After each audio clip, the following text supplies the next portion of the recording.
안녕하세요. 한국사 해보겠습니다. 3강입니다. 여러 나라의 성장인데요.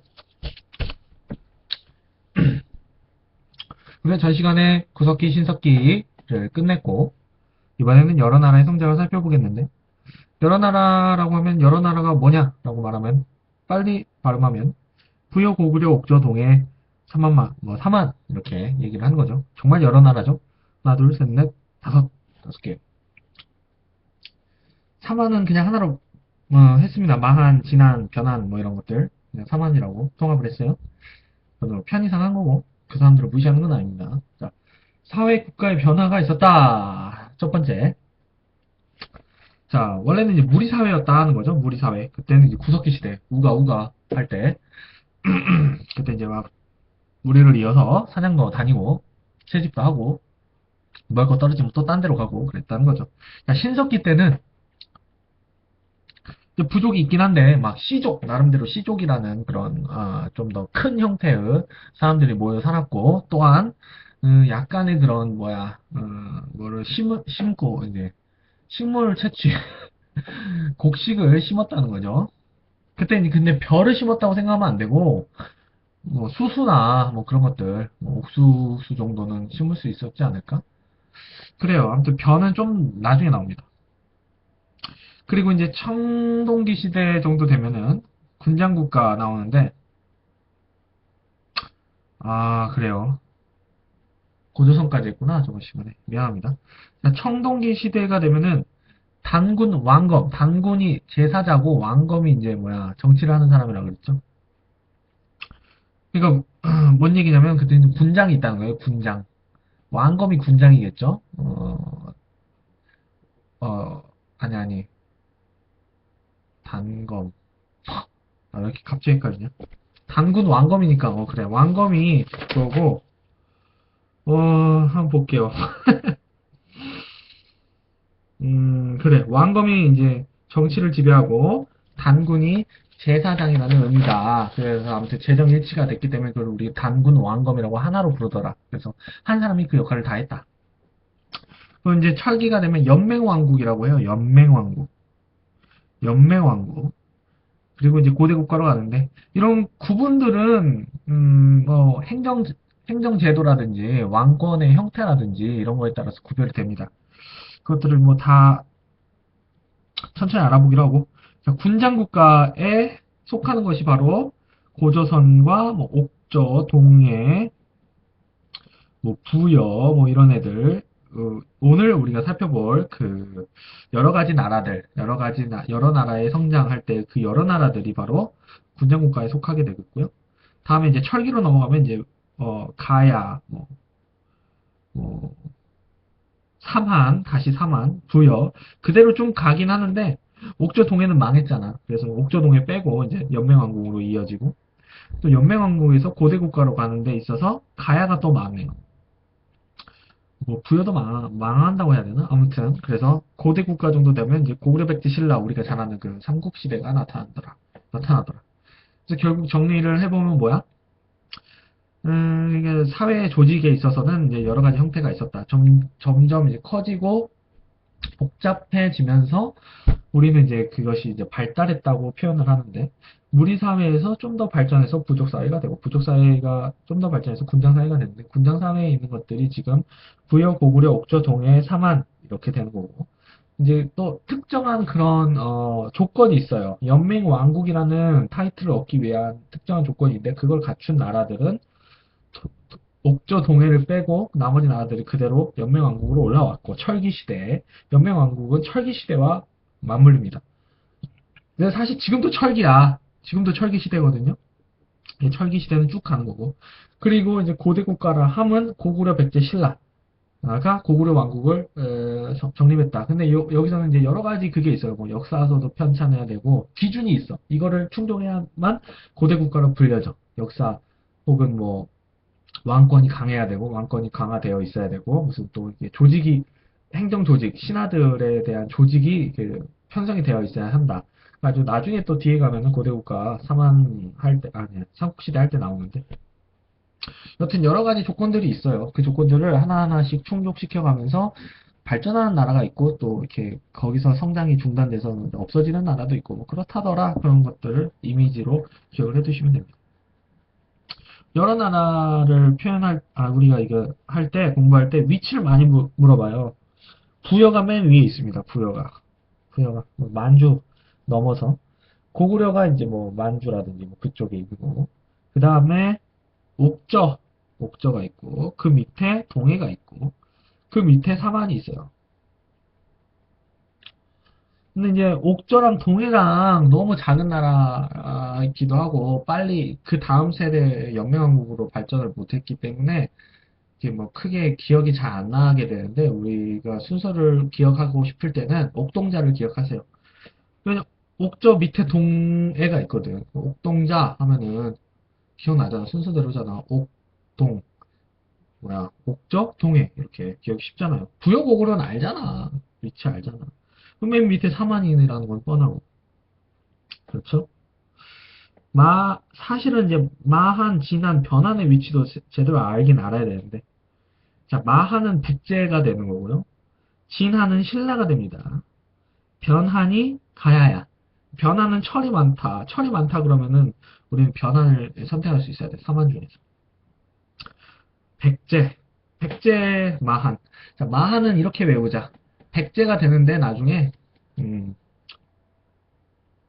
우리가 백마탄 왕자님이 하잖아요. 백마. 백제는 마한이다. 이렇게 외우고. 그리고 이제 변, 그래요. 나머지는 알아서 외우세요. 진한, 신라.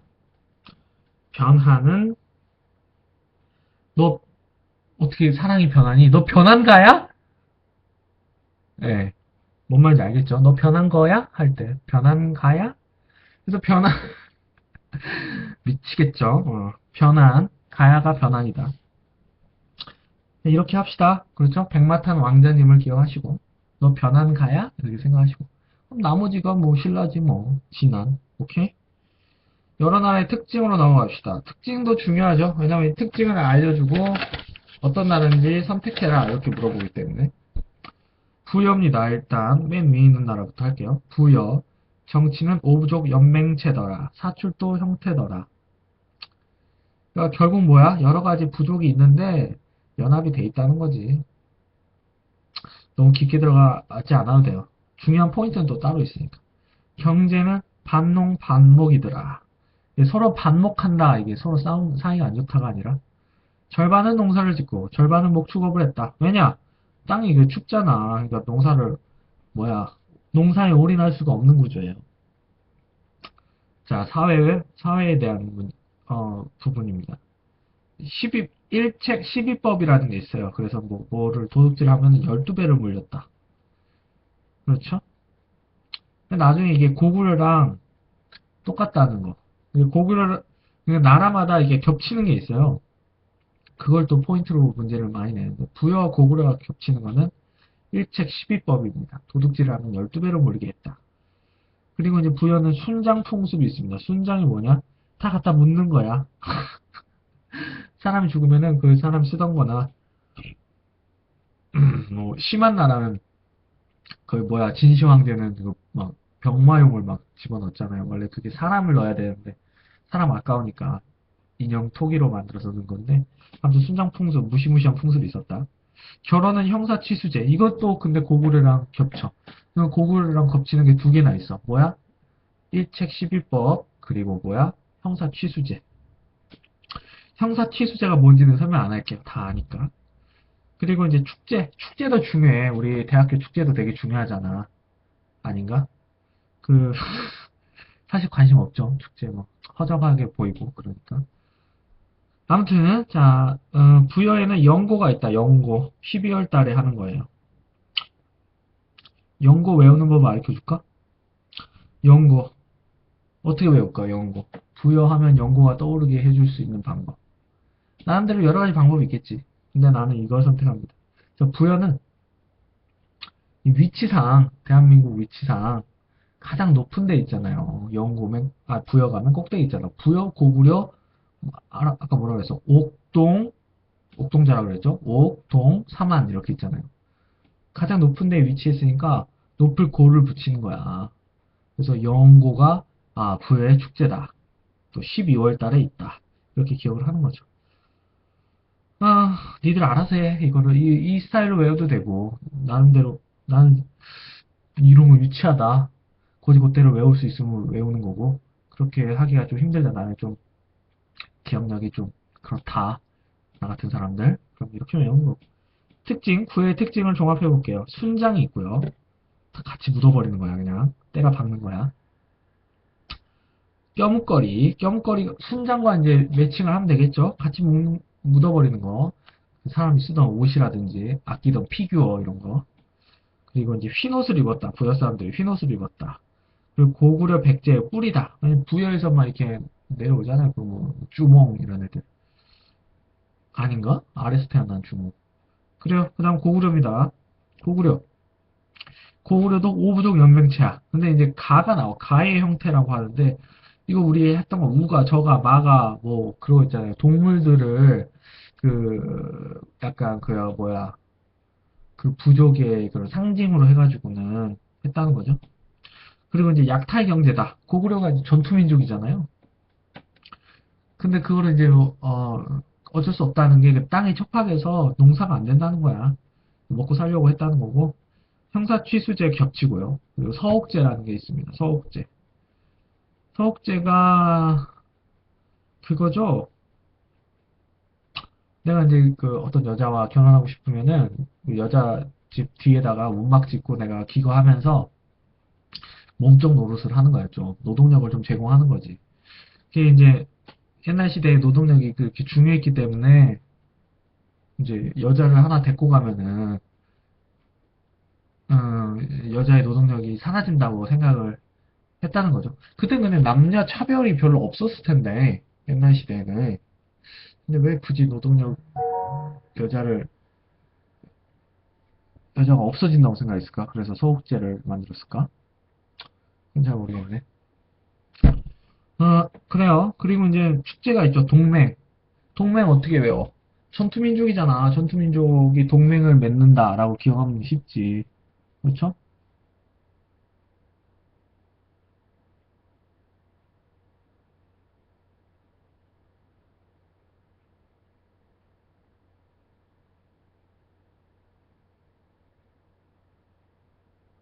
그렇습니다. 그리고요.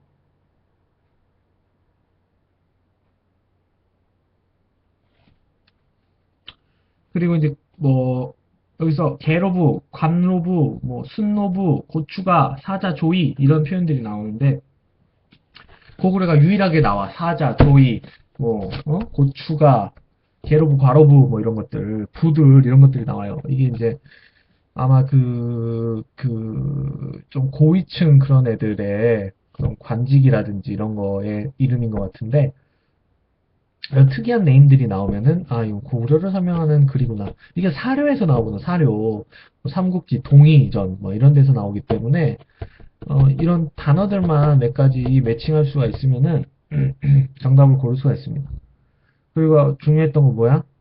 일책 12법과 형사 취수제, 오부적 연맹체 이 세 가지 특징이 부여랑 겹치더라. 라는 게 포인트고요. 그리고 이제 뭐야? 그 행사는 축제는 동맹 10월에 있죠. 12월보다 두 칸 낮은 거죠. 10월에 있는 동맹. 그 월도 물어볼 수가 있거든. 그리고 회의는 뭐야? 제가 회의다. 부여에는 회의가 안 나왔었죠? 제가 회의가 있다. 그리고 뭐 극동 대열에서 제가 회의를 했다. 뭐 이렇게 나오거든요. 사료에서. 그러니까 우리 극동 대열도 좀 기억을 해놔야 되겠죠?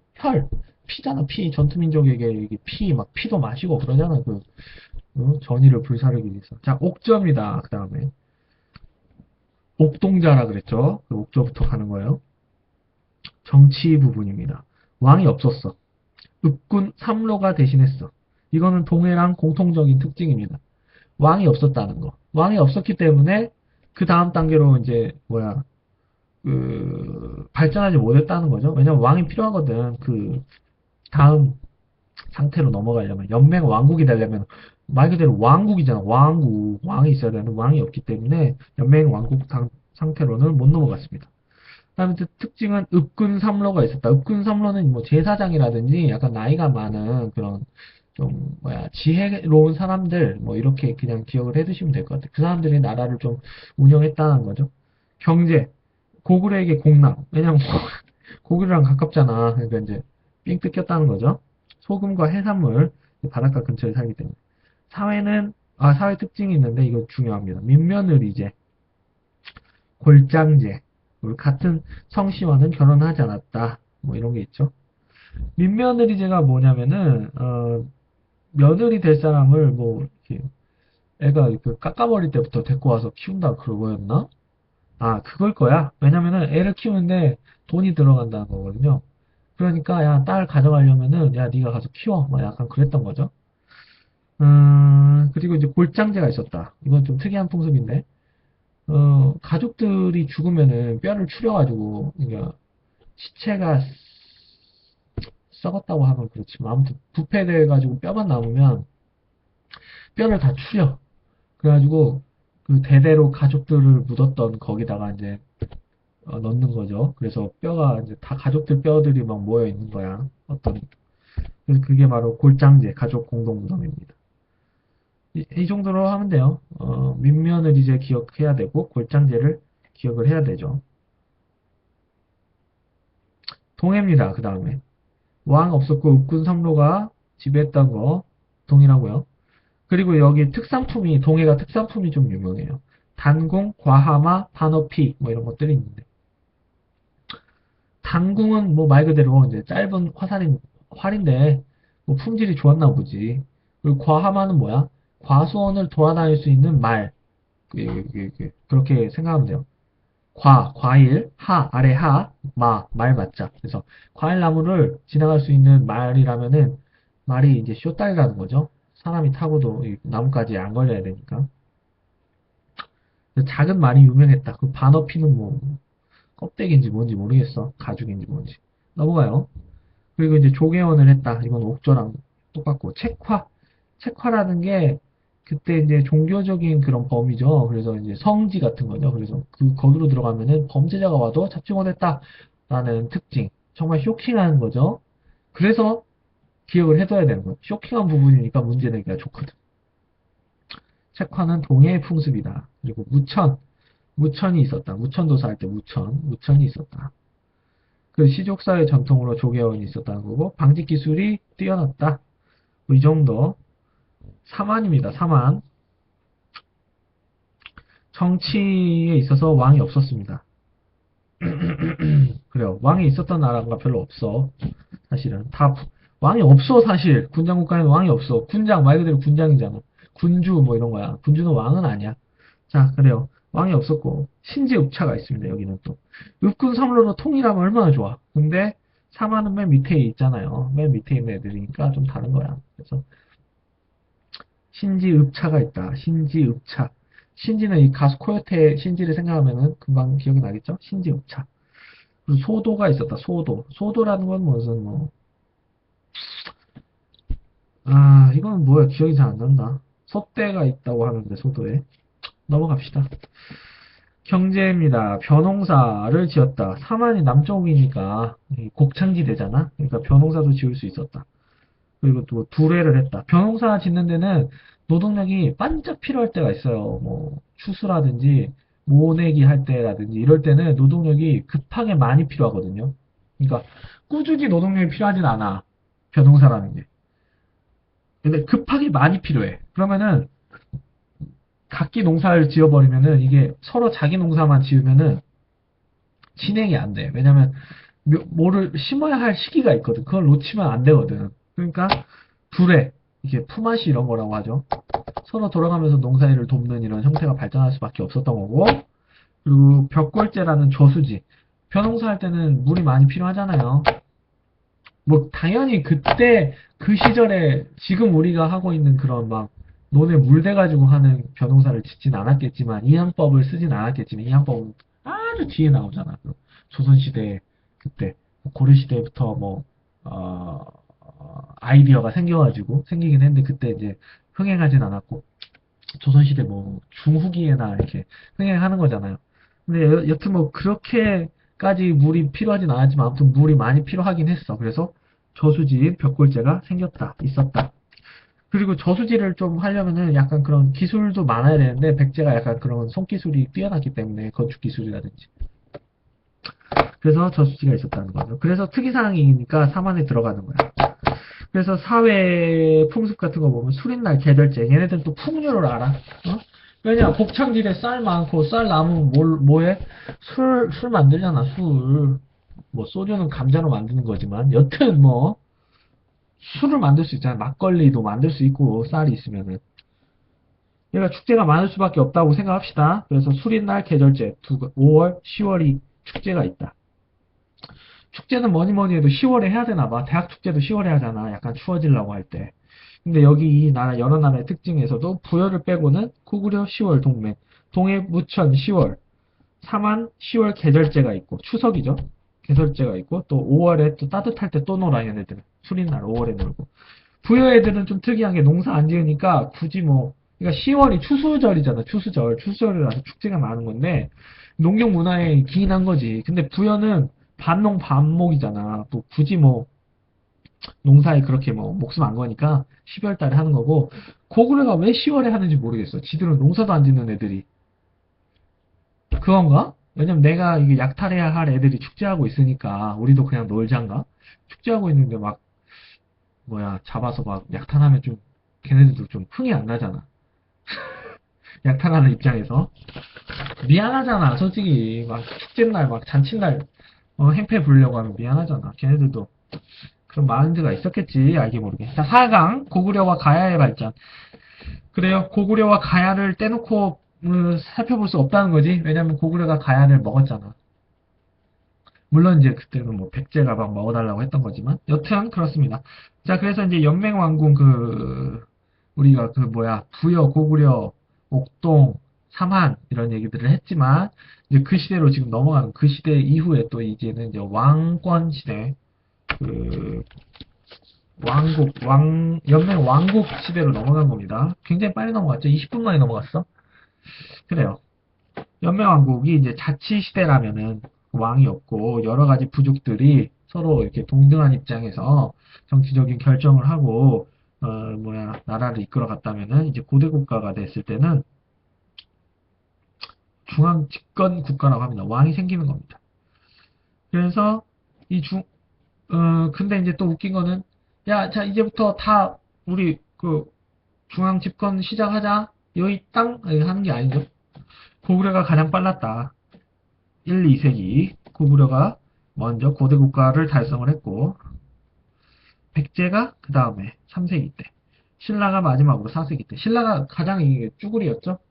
이게 지리적인 여건상 발전할 수 있는 기회가 크지 않았어요.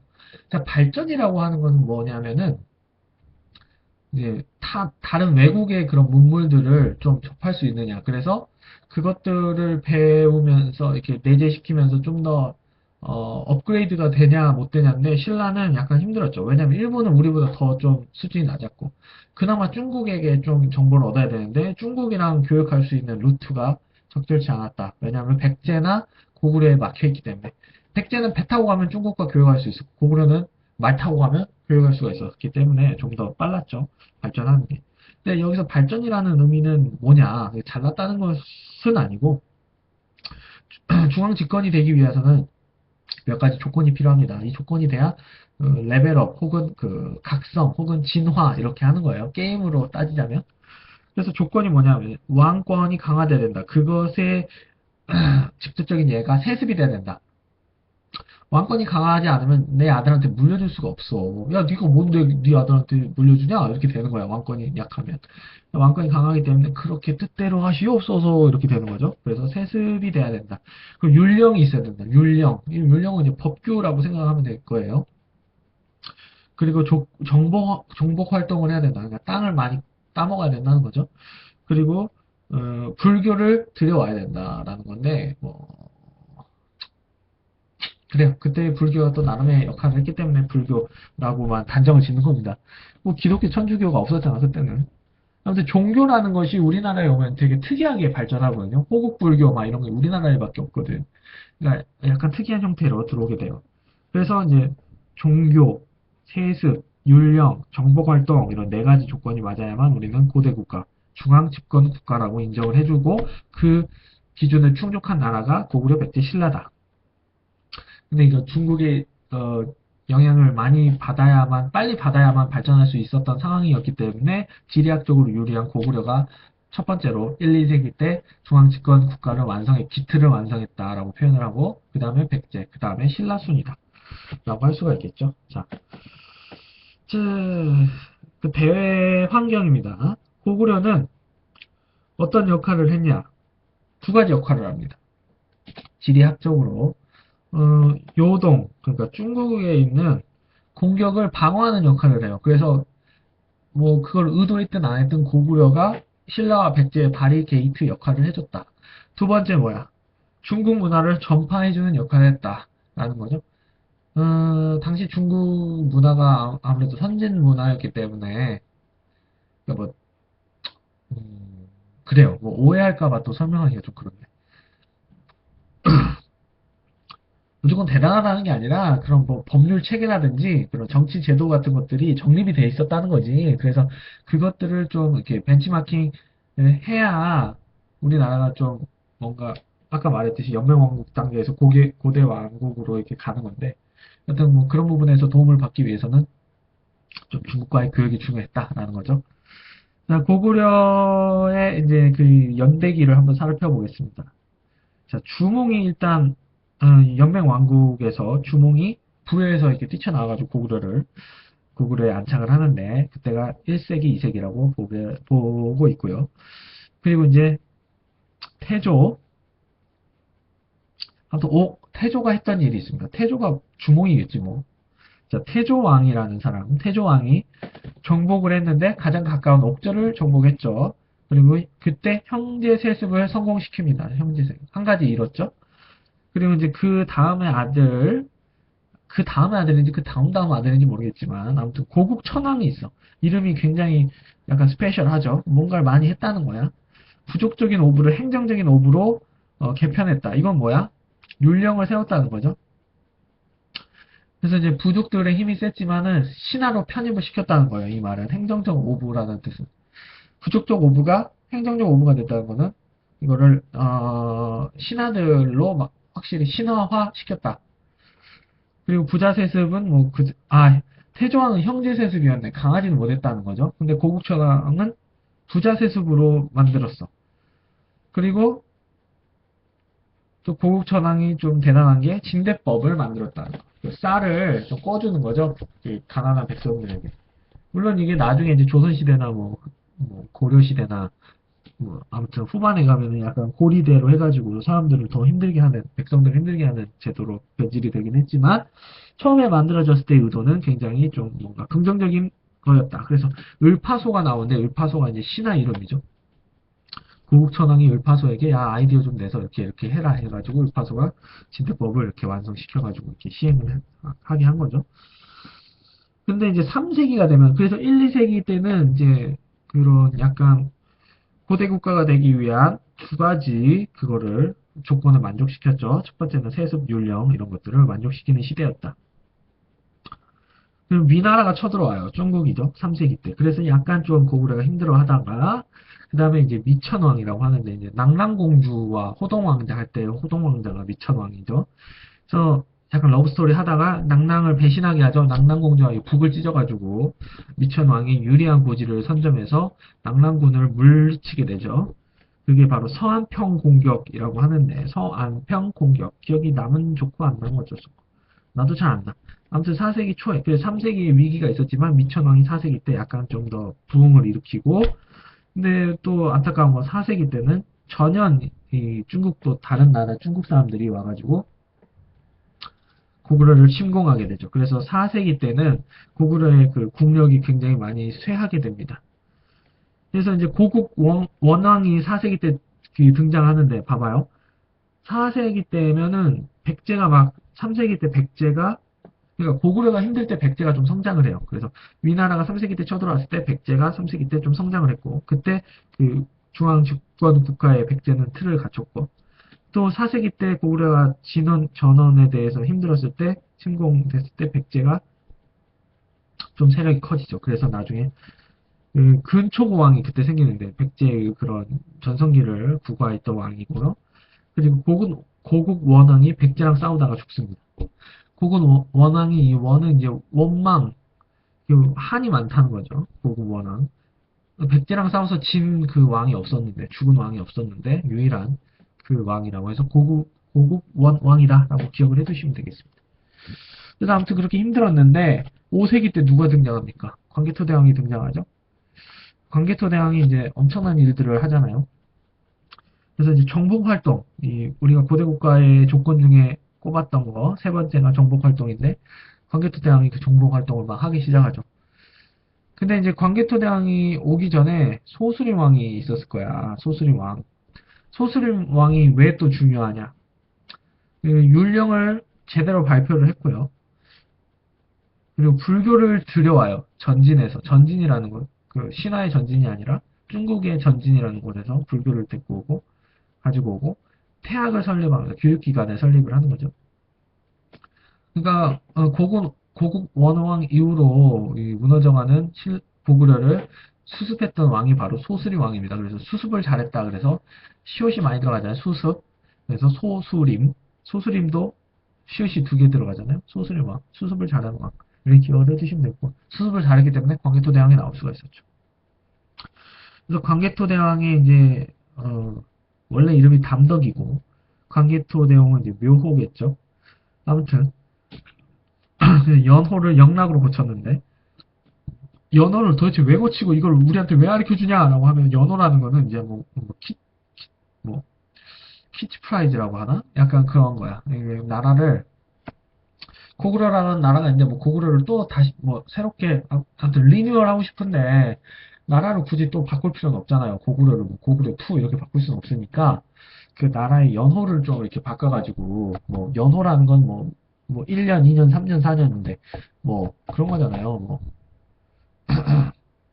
뭐 세종 13년 뭐 이렇게 우리가 그 왕의 이름에 연도를 붙이는 게 연호잖아요. 이제 그런 거라도 좀 바꿔가지고 새로운 좀 느낌을 주는 거죠. 그리고 연호라는 건 이제 그 왕이 추구하는 그런 것들을 나타내는 것도 되고 수단도 되고 아무튼 영락 락이 뭐야 락 즐거울 락이잖아. 우리 잘 나갈 거다 이런 거죠. 그래서 말 그대로 잘 나가요. 만주를 정복하고요. 그렇죠. 그리고 신라를 침입합니다. 신라를 침입한다. 그래요. 신라를 이제 그렇죠. 그래서 신라에게 내정 간섭을 하게 되는데 그게 이제 중요한 단서라는 것은 호우명 그릇이다. 그래서 광개토대왕이 이제 만주를 정복하고 왜구를 물리치고 그리고 내무랑이 왜구를 물리치긴 하는데 아무튼 그리고 이제 고구려가 와가지고 금관가야가 또 쇠퇴합니다. 금관가 내려온 김에 가야까지 때려버리는 거야. 대가야 금관가야 가야가 두 개로 나눠지는데 아무튼 금관가야가 먼저 망했죠. 고구려 때문에. 그 다음에 광개토대왕 다음에 이제 장소왕 한 100살 살았대요. 그 당시 100살이면 어마어마한 거지. 지금도 100살 살기 어려운데. 아무튼 장소왕이 남북조 양다리 외교를 했다. 이건 뭔 얘기냐면은 광개토대왕이 막 위로 북진을 했다 그러면은 이제 장소왕은 북진은 이제 그만하고 이제 아래로 내려올라 그래요. 아래로. 신라 백제 땅을 먹으려고 하는데 그러다 보니까 중국이 위에 있는데 중국이랑 사이가 안 좋으면 안 좋잖아. 내가 이제 좀 밑으로 내려왔는데 또 위에서 전투 나면 내가 또 가야 되는데 또 멀고 힘드니까 수습이 잘 안 되니까 그 약간 이제 양다리 외교라고 하는 거는 남조와 북조라는 이 중국 나라, 중국이 또 나라가 많아요. 땅이 크니까 그냥 원 국가가 아니야. 중국 해가지고 한 나라가 아니야. 우리가 대한민국이지만 삼국시대가 있는 것처럼. 그래가지고 아무튼 남북국이랑 잘 지냈다는 거죠. 두루두루 안 싸우려고. 그래서 아무튼 남진 정책을 펼쳤고 그의 의지로서 수도를 평양으로 옮기죠. 그래서 아무튼 그때 중원 고구려비를 세우고 광개토대왕은 광개토대왕비를 세우고 비석 두 개를 기억해야 되고요. 그리고 한성을 함락합니다. 백제를 함락을 한 거죠. 그래서 아차산이 유명한데 아차산에서 이제 계로왕을 죽였다. 그리고 이제 장수왕은 경당을 만들었어요. 경당이 이제 무술 공부도 하고 뭐 진짜 공부도 하고 뭐 이런 데인데 소수림왕 때 태양이 있었다면은 장수왕 때는 경당이 있었다. 건국 그래서 장수왕. 그래서 아무튼 평양을 천도하고 한성을 함락하면서 그 그러니까 한강을 먹은 기념으로 또 비석을 하나 세웠는데 그게 바로 중원 고구려비 충주에 있습니다. 왜 충주에 있는지 모르겠어. 한강에 있어야지. 아무튼 중원 고구려비가 있다는 거. 비석 지금 3개 나왔습니다. 광개토 대왕비, 중원 고구려비 2개 나왔네. 아무튼 그 경당의 포인트는 무술도 가르쳤다는 거죠. 평양을 천도했다. 한강을 먹고 충청도인 중원에다 충주에다가 고구려비를 세웠다. 중원 고구려비에는 건국사의 그 업적을 세워놨고 주몽이 어쨌다더라 저쨌다더라 이런 걸 썼었고 또 자기 아빠인 광개토 대왕의 업적을 또 써놨고 그다음 수묘인을 써놨다. 수묘인이 뭐지? 기억이 안 나요. 자, 그 다음에 가야입니다. 가야는 어디서 시작했어? 변환에서 시작했다. 자, 다시 할게요. 마하는 뭐야? 백마가 나타났다. 백마탄 왕자님 해가지고 뭐야? 백제가 마한이 백제에서 왔죠. 마한이 발전해서 백제가 됐죠. 그리고 그 다음에 뭐야? 진화는 뭐야? 진화는 진화는 남은 거고, 가야. 너 변한 가야? 할 때 변환에서 왔다고 했죠. 그래서 가야는 변환에서 시작을 했다. 그래서 임나, 그래요. 그래서 가야가 이제 대가야가 있고 금관가야가 있다는 건데, 금관가야가 이제 전기, 그리고 대가야가 후기라고 할 수가 있습니다. 그래요. 그래서 이제 금관가야 때, 음, 법흥왕 시대에 금관가야가 있었고 광개토 대왕이 와가지고 금관가야가 망해버렸어요. 김해 김씨 할 때 김수로 왕이 바로 금관가야의 그 리더였는데 광개토 대왕에 의해서 망했고 그 다음에 대가야가 나오죠.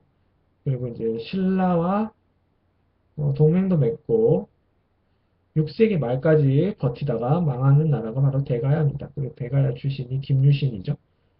여튼 그래서 일본 부설이 가야에 연관돼서 있었는데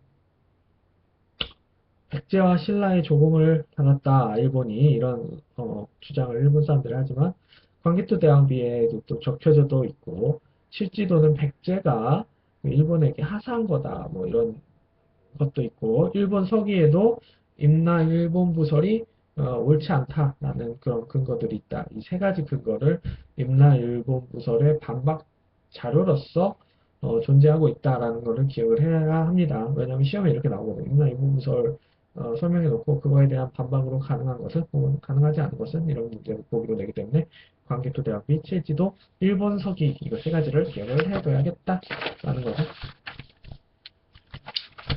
자, 오늘은 그 여러 나라의 성장, 그래서 군장국가와 고구려 가야, 그 고대 국가인 고구려 가야까지를 살펴봤고, 백제 신라는 다음 시간에 살펴보도록 하겠습니다. 수고하셨습니다.